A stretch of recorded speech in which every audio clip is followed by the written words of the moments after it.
Масетерът е един от най-силните мускули в човешкото тяло. Той участва в дъвченето, но също така е силно свързан с напрежението, което трупаме през целия ден.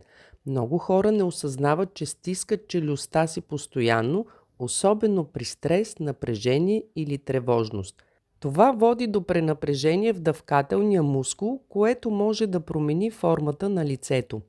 Когато този мускул е прекалено напрегнат, често се наблюдава по-широка долна част на лицето, скованост, болка в челюстта, дори и главоболие.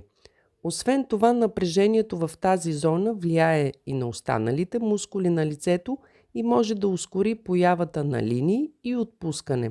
Затова работата с този мускул не е само естетика, тя е начин да освободиш натрупаното напрежение и да върнеш баланса в лицето си. Когато започнеш да обръщаш внимание на този мускул, не само ще видиш промяна във външния си вид, но и ще усетиш повече лекота и отпускане.